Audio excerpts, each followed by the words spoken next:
Alleluia.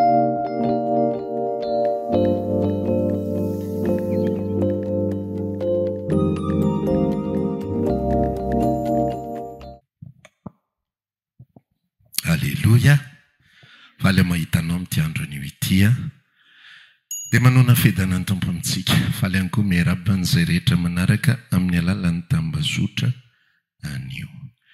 Dia misaotra ny tompontsika fa dia ampinikely indray ny adintsika izany mandritra volana maromaro amin'ity hafanana ity a. Fa mino fa hiady tsara ianao. Ny adintsika moa izany, ny ady tsara ny finoana eto moa izany miady amin'ny hafanana izy aloha izany. Dia mino fa andresy ianao mba resao kely le namana mino fa andresy ianao hoe aloha mba tsy hahenao ny njary lasa koa raha voatra izay fandehany. Samy manao ny namano ambony noho ny tenany. Antsika maki teny ary ato amin'ny Romanina 1:10 no andeha ho jerentsika.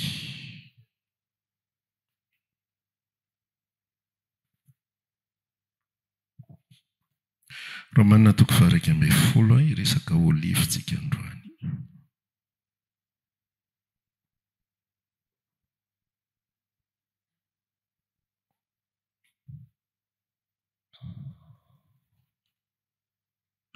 Dia amin'ny alalan'ny hafatra izay fampizarantsika, isy fanontaniana be dia be ho voavaly any anaty sainao any. Amen. Romanina 1:10 no andeha anomboantsika azy.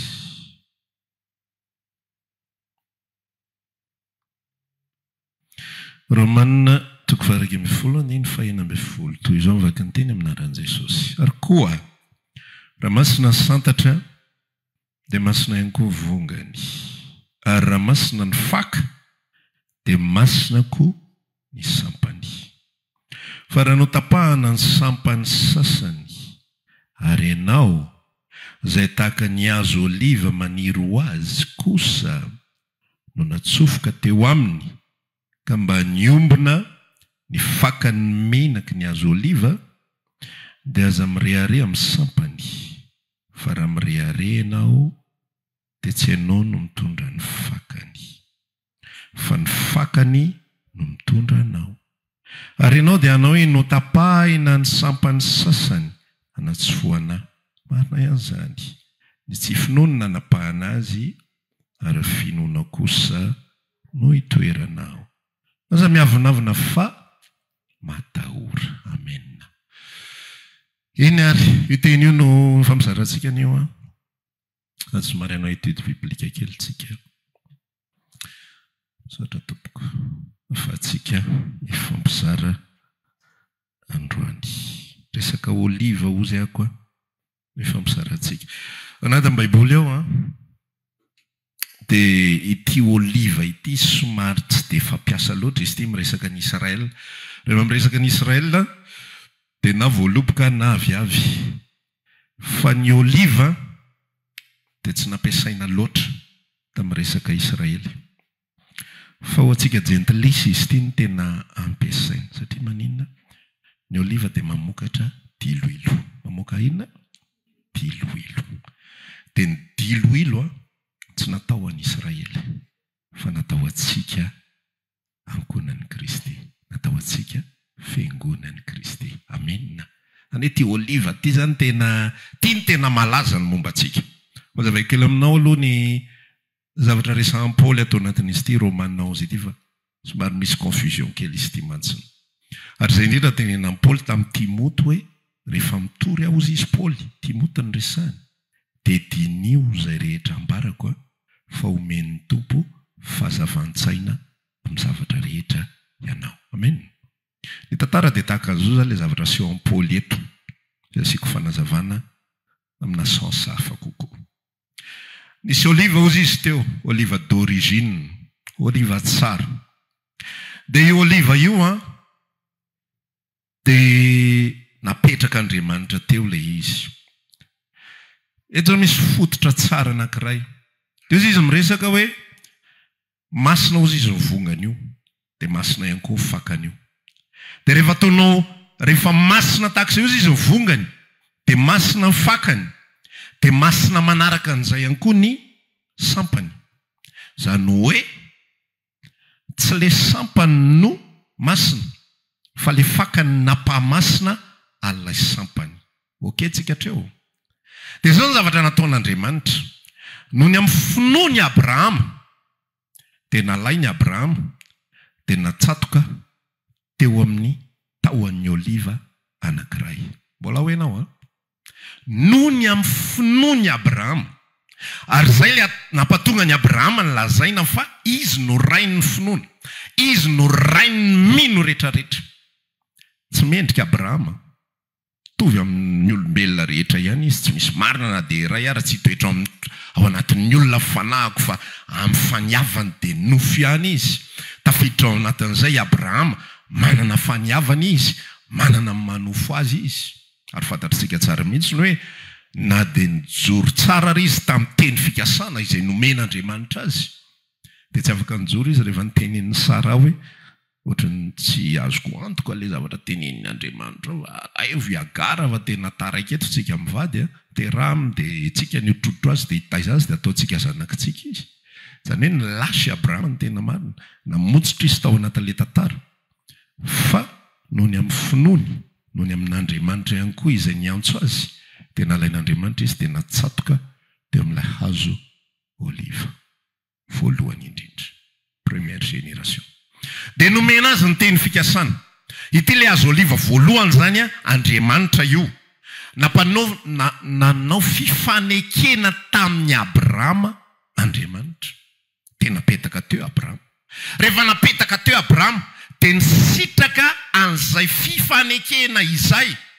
izy mba mitaranakany nisitraka ny fitahian'Andriamanitra izy mba mitaranakany dia nandeha nefa ny andro sy ny fotoana dia zao amin'izay tonga ny fifanekena manaraka ina fifanekena manaraka ozy izy Jesosy sotroinareo rehetra ty kapoka ity no fanekena vaovao inona tsara hony zany hoe tamin'ilay ancient covenant fifanekena taloha dia Andriamanitra sy Abrahama zay no nanao fifanekena dia amin'ny teny ato misy hoe inona ary tombontsoan'ny Jiosy vakeo ty Romana ty fa mahafinaritra be ty Romana ty anisan'ny zavatra mahafinaritra indrindra amin'ny asa soratana amin'ny Paoly inona ary ny tombontsoan'ny Jiosy ozy izy raha oharina amin'ny Gentilisy betsaka ihany ozy izy Paoly voalohany indrindra aloha avy amin'ny famonjena avy amin'ny famonjena noho ny amin'ny firazanana zany hoe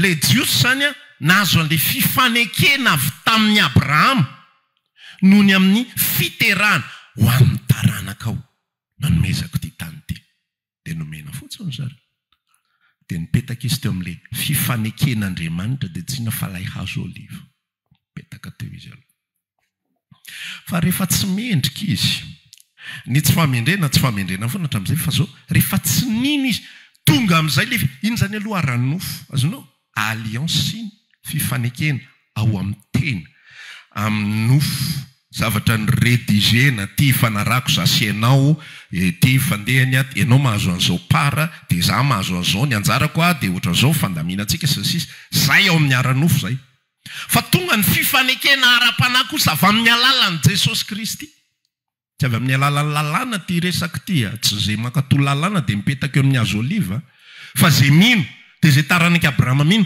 dia taranaka Abrahama dia zay no mipetaka teo amin'ilay hazo oliva par défaut tonga dia misitraka amin'ny fitahian'Andriamanitra rehetra azonao hatreo tonga kosa amin'izay le fanekena vaovao hazo oliva vaovao amin'izay ary io hazo oliva vaovao io dia hazo ara-panahy amin'izay na tsara io hazo ara-panahy masina Israely satria maninona masina Israely satria nifamatotra tamin'ilay hazo oliva masina izy dia masina izy na dia tsy masina ary na dia manondrana ary izy indraindray dia zao ny tenin'Andriamanitra zao fifanekeko aminy raha manota izy dia faiziko kapoko fa fifanekeko tsy ho esoriko aminy mandrakizay zay fifaneken'Andriamanitra tamin'ny Israely tonga kosa ny Gentilisy dia nivoaka ilay hazo oliva vaovao ilay hazo oliva ara-panahy dia tsy iza fa Jesosy dia inona ny natao Tasy dia taheko aminao mihitsy ilay tantara.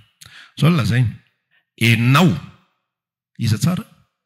Izao hoe efa tsy izany indray no teneninareo ianao. Enao izay hazo oliva maninona hony? Maniriniry ho azy. Hazo oliva sauvage.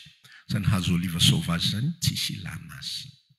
Maniry ho azy eny. Hitanao misy hazo anankiroa izay ohatra mitovy ny paoziny. Ny anankiray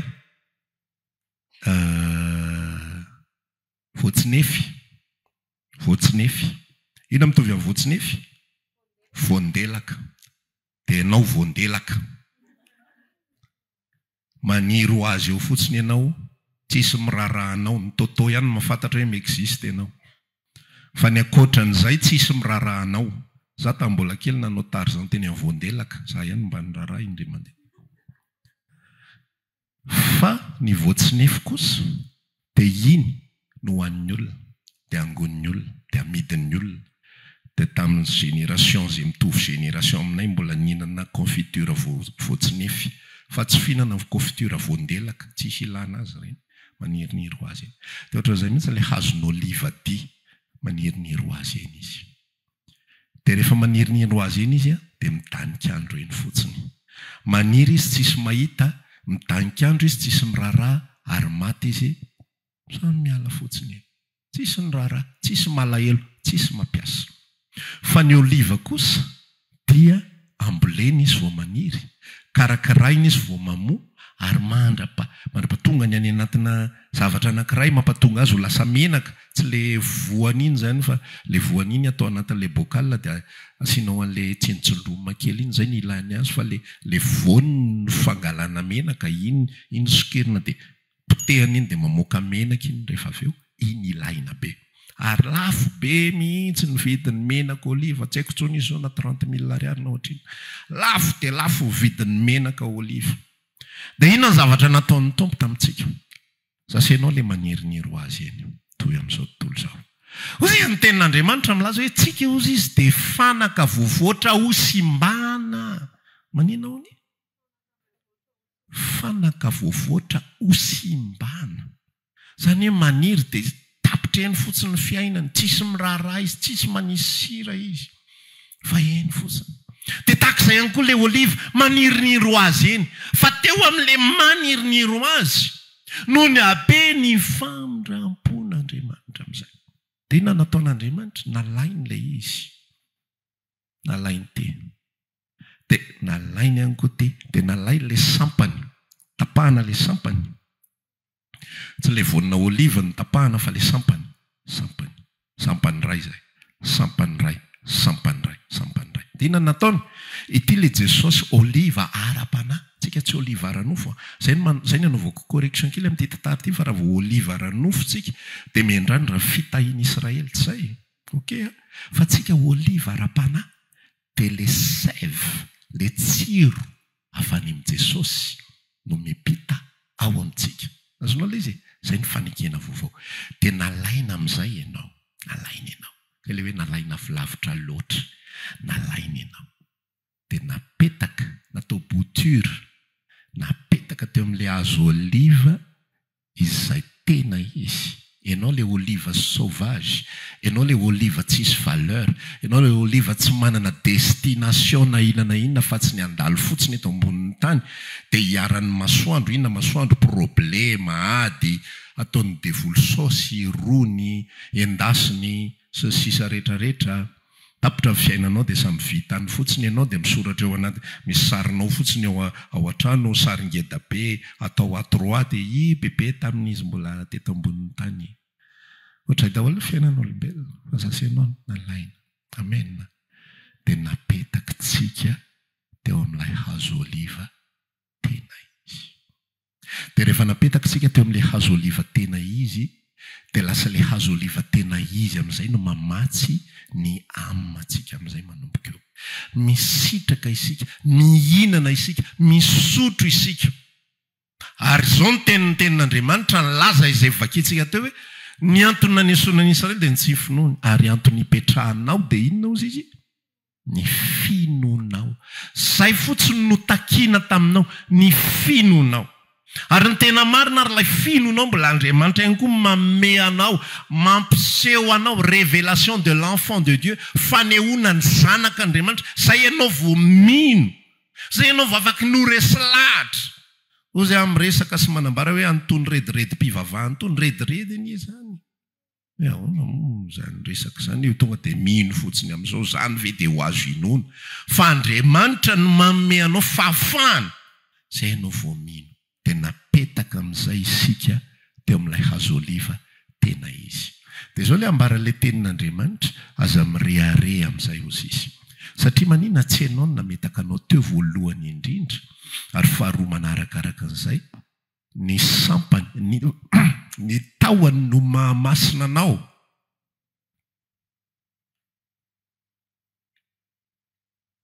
Ny tahony no mahamasina anao, fa tsy ianao no mampahamasina ny tahony.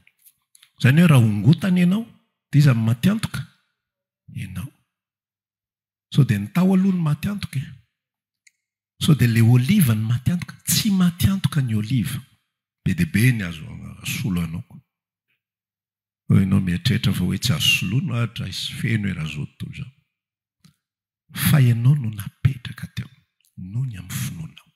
Rehefa mipetraka eo amin'izay isika raha lasianabavy, dia izao miova ny destination antsika, miova ny antom-pisitsika. Ny problema mantsiny tsika ambolena dia nafindra isika, efa zatra loatra tsika ny tanin'andro ty izay tokotany ty tsy, zatra loatra tsisy nininona tao, fa izay tianao Tarzan ihany mianikanika eo amboninao eo. Fa rehefa tonga ny vanim-potoana amin'izay mifindra isika lasa oliva tena izy, dia lasa miova ny antom-pisitsika. Amen. Miova. Tsy ianao intsony. Zay mahatonga le hoe raha misy olona amin'ny Kristy dia manina moa? Zavaboary vaovao. Zavaboary tsy mitovy mihitsy ilay oliva maniriniry ho azy, sauvage, sy ilay oliva tena oliva izay mamoaka diloilo lafo vidy indrindra. Dia izao ny zavatra ataon'i Jesosy amin'izay ao anatin'ilay izy, napetrany isika eo amin'ilay toerany oliva izay maniry sy mamoa zavatra tsara.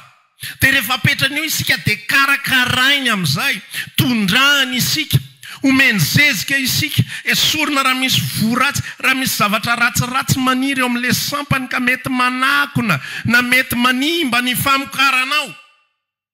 Misy ahidratsy, tsy ahidratsy moa zany fa misy ravina maina maromaro eo amintsika, mila ongotana satria mandany an'ilay sève fotsiny, mandary an'ilay tsiro izay tokony hiparitaka manerana an'ilay tao fotsiny, manerana an'ilay sampany fotsiny, dia tsy maintsy esorina daholo, esoriny ty, esoriny ty, esoriny ty. Amin'izay manina salama tsara ilay oliva, ary ny tanjona amin'izay rehefa avy eo dia tsy ampatonga antsika moka ravina tsara tarehy fotsiny, tsy ampatonga antsika mafinaritra jerena ivelany fotsiny, fa maninona? Mamoa an'ilay hazo oliva, mamoa an'ilay voan'oliva tena izy. Le karkasy ivelany iny hoanina miaraka amin'ny fromage sy ny mortadelle, ary le ao anatiny kosa potehana dia avadika diloilo. Raha lasanabavy, rehefa novonjeny zasenao dia novain'Andriamanitra ny antom-pisitsika. Tsy hoe misitraka fotsiny ihany ny tsiro izay nametrahana antsika isika. Amen. Andriamantsika tsy azontsika ilay izy fa ohatrany hoe tian'Andriamanitra tsika dia ohatrany hoe angaran'Andriamanitra dia apetraka eto fotsiny dia sambatra Jesosy manana anao tompony hery, ampiafitiavanao, ampiafinoko anao, fa ozy ny tompo tsy tapitra eo raha tsy ampiampy fotsiny dia vita izy ity. Misy antony matoa ianao apetraka eo. Misy an'ilay atao hoe fanaka omem-boninahitra, tsy hoe memem-boninahitra fotsiny fahatany amin'izao ilay izy. Matoa ny seza omem-boninahitra dia satria maninona? Hipetrahany izy. Fa tsisy ame voninahitra fotsiny amin'izao, io sezam-boninahitra ny mpanjaka, nefa ilay mpanjaka tsy mi-existe akory. Tsisy akory. Fa mahatonga an'io sezana mpanjaka, dia maninona?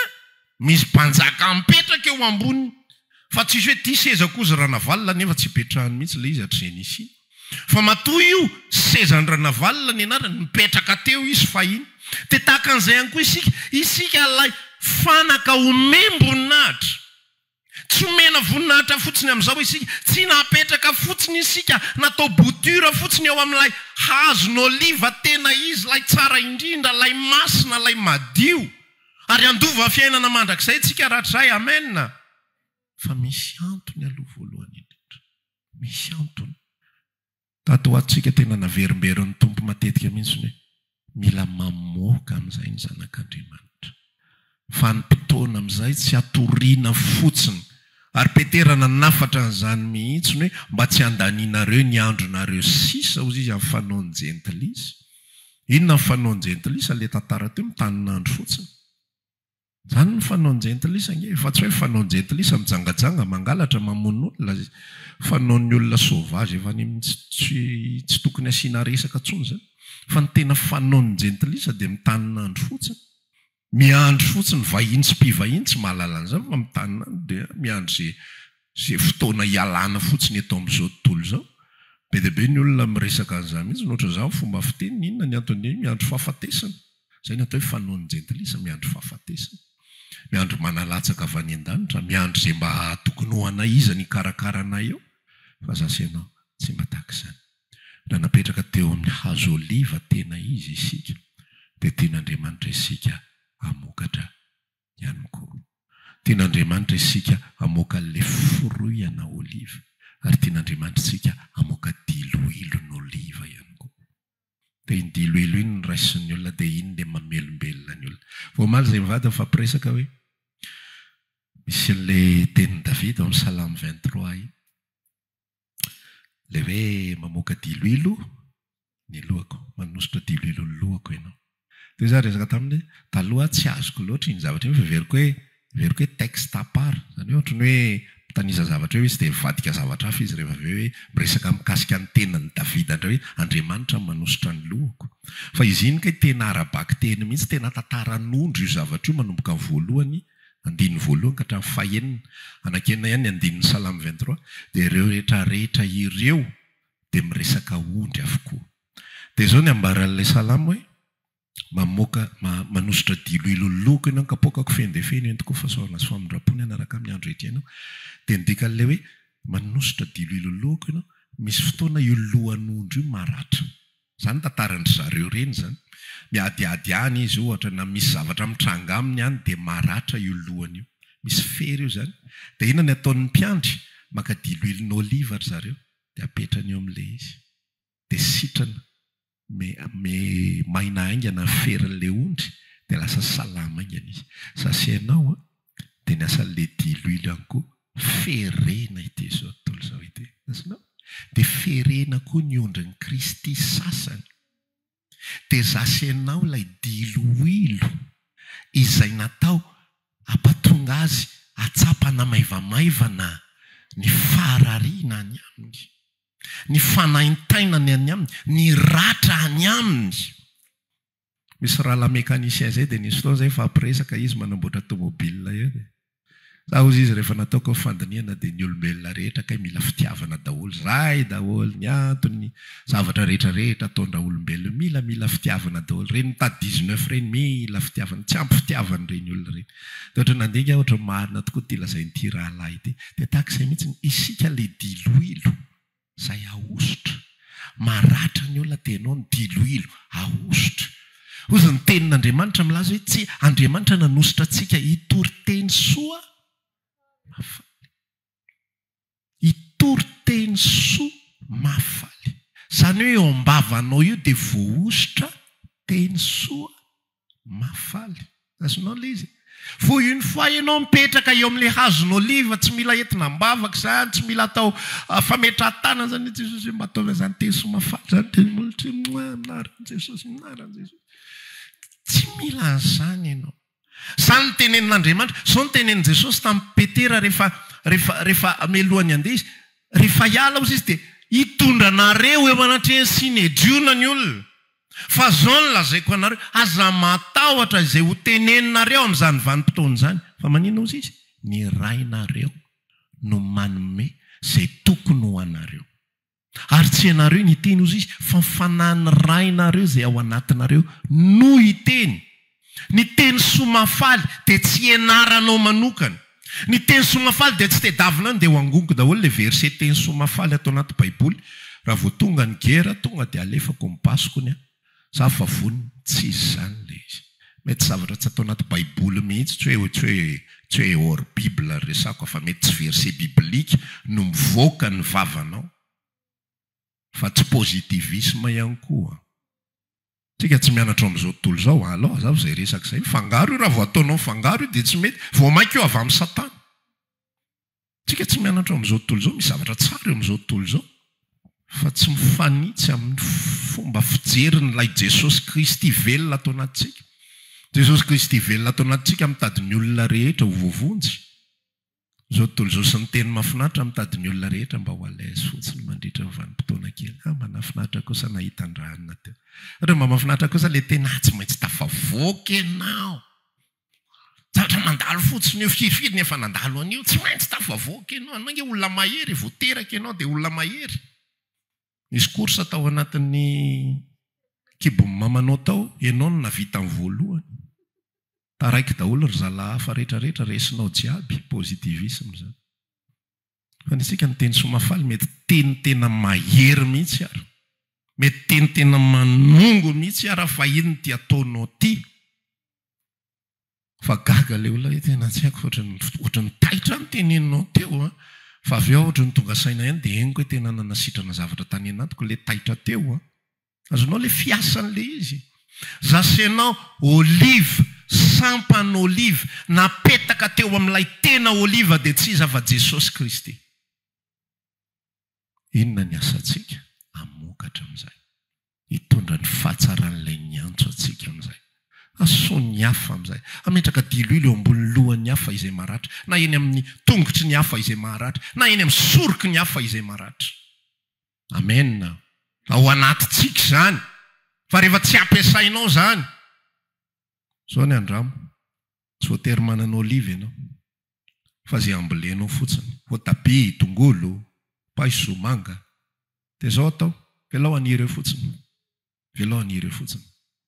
Inona no mitranga rehefa tsy kitianao io? Lo, tsay, dia mihitsana fotsiny. Rehefa tsy kitianao io dia inona no mitranga? Malazo eo ampitoerana eo fotsiny. Ianao zany tena mikarakara be an'le izy a. Tena ataonao tena vita tena oke tsara mihitsiny. Mivoaka amin'izay ary le vokatra paisonykeza be ohatran'izany. Fa hozy ianao tsy azo kitian'io. Izay mandalo zany, tsy azo kitian'io. Haingo tanànanay io tsy azo kitian'io. Inona zavatra mitranga? Le olona sady tsy mihinana, ianao ihany koa tsy mihinana raha teo, dia voankazo menjera fotsiny, lo, simba fotsiny. Takizay ihany koa tsika. Ny fiainam-panahintsika dia destiné ho ampiasaina, fa tsy destiné ho jerena fotsiny. Izay mifampizara tany amin'ny 10 taona lasa tany ho any angamba hoe Andriamanitra tsy namorona antsika ho voninkazo. Inona tsara hoe? Tsy namorona antsika ho voninkazo Andriamanitra, fa namorona antsika ho voankazo Andriamanitra. Zareo fanoharana atao anatin'ny Baiboly, fa tsy isy milaza tantarana voninkazo mihitsy ao. Ianao tulipe, ianao rose. Tsy isy tantarana rose ao amin'ny Baiboly. Tsy isy azany ao. Tsy isy glaïeul le vavangana sa vavangisa, tsy haiko solo le filana. Madagasikara, tsy isy an'izany ao. Fa ny tantara hitanao dia fruit daholy. Zavatra mahasoa daholy. Zavatra misy antom-pisiny. Zavatra mahasoa ny olo-kafa daholo. Ny bokin'ny Hebreo any izy milaza hoe ny tany izay lena ny orana matetika ka maniry anana dia mahasoa ihany koa ny olona dia omen'Andriamanitra fitahiana. Misy fahasoavana. Misy zavatra azo, misy tombontsoa. Zay ny antony io zavatra rehetra io. Omena anarana isika hoe zanak'Andriamanitra. Olona nateraka indray. Piray lova amin'ny Kristy ozy le t-shirt anao. Dia reny tsy izy sitiavana fotsiny kopakopahana ohatran'izao amin'izay mba misy mahita. Piray lova izay. Fa melohan'ny andovanao dia mila mahavokatra ianao. Mila mahavokatra ianao. Mila mitondra an' Jesosy voatsara ianao. lay Jesosy Kristy velona ao anatinao, mila hoentinao am'izay fa tsy mijanona fotsiny am'izao. Tsika toy ny resaka hoe rehefa mijanona hoe dia lositra, ina ny endrik'ilay lositra? Manomboka leoleo iny, manomboka satureny any anaty, tsy mivelatra intsony, tsy miaina intsony fa ohatran'ilay zavatra nasoa taloha ny lasa ohatran'ny mamona aminaina zany. Tsy haiko sanao fa tato ato tena ohatran'ny tsy tenao, tsy fantatro afa tena nomboka verina daholo ty fahazaran-dratsy rehetrarehetra ity. Ny anton'izany efa tokony hamoa ianao, efa tokony hisy anaikitra, fa anao tsy mety, tsy manaiky ianao. Ka manjary mehezan'ny olona eo, ka manjary afa-baraka eo. Averiko eto ilay tantara anankiray iny, raha matahotra no afa-baraka ianao dia fivavahana kristianina no lalana diso indrindra, na safidy diso indrindra no safidianao. Fa ato anatin'ity position ty mihitsy ny ianao no ho afa-baraka, ary natsoina ho afa-baraka, natsoina homenatr'olona, natsoina iomehezana, natsoina ho enjehana, natsoina ho aratsiny. Dia vitsy izay rehetrarehetra izay vao mandrosoa amin'ny fifalian'ny tomponao. Fa tsy tonga dia mandrosoa amin'ny fifalian'ny tomponao nefa tsy nandalo ninina mihitsy. Izany ny fiainana miaraka amin'ny Kristy raha lasanabavy. Rahantsika no mijery, misitraka ilay hazon'oliva, fa mahasoa inona kosa amin'izay manomboka izao. Ny inana nandritra n'izao fotoana, nandritra n'izao taona, nandritra n'izao volana, velao re ho avy any vany foana amin'ny maso. Nandritra n'izao volana, ny inana foana, inona kosa amin'izay le retour sur investissement nataon'Andriamanitra. Izany daholo ny tantaram-piainana eto amin'izao tontolo izao. Matoa ianao mamafy dia mieritreritra ny hijinja sa tsy izany? Tsisy manao asa soa mihitsy. Nisy fanoharana nomeko izay fahiny hoe tsisy olona mihitsy hikarakara vary, miosopotaka ianao, maka an'ilay vary ao ianao, dia misahirana ianao, dia mbola mijinja ianao, dia mikapoka ianao, dia mitoto ianao, dia manofy ianao. Vita lisy dia atokonao hoe mba mahafinaritra mijery azy ohatr'izao. Na hoe mampalahelo ilay vary mipetraka teo tanimbary teo, dia karakaraina izy, mba manao asa soa olona daladala zany. Tsy misy olo loatra zany eto amin'izao tontolo izao na singa indray ireo manao asa soa amin'ny vary zany. Matoa mikarakara vary any ambava ny destination finale, na lasa vola vadika sifra. Fa tsisy mikarakara vary mihitsy no amin'ny zavatra ohatran'izany. Asianao tsy hoe materialista be Andriamanitra ka ianao miketrika akaiky any keo. Amba ny eritreretra hoe fitiavana tsy manam-paharoa ka hiketrika ilay izy. Fa fitiavana ahy dia tia ahy, tia ny hafa io ihany koa izy tahaka ny tiavany ahy. Afaka mikomprendre an'izany ve ianao? Tiany koa ilay hafa tahaka ny tiavany ianao. Dia nisy hafa nampiasaina ahafahany mamonjy anao, dia anjaranao indray izao mba ampiasaina ahafahana mamonjy ny hafa. Satria samy tiana ireo. Izay ny teny tsisy tiany ho verina dia iray ary samy tonga ho amin'ny fibebahana izy rehetra. Dia zasy ianao mila manolo tena amin'izay hoe ity ao ampiasao anao. Amen. Hitsangantsika hivavaka hiresaka amin'ny tompo androany. Dia ny position anao amin'izao fotoana izao. Raha ianao efa malazolazo tato ato, ohatra mitady enjera fotsiny efa lozotra be, efa fotoana amin'izay tsika asoa ny hafa ankehitriny. Raha maniry ary hivavaka aminay ianao, dia tongava ary isaky ny alahady amin'ny 7 ora sasany, ny talata amin'ny 12 ora sasany, ny alarobia amin'ny 12 ora, eny Antsahamanitra 100 metatra ambanin'ny fijerena fety, trano Gribege amin'ny ankavian-dalana. Tongava soa tompoko.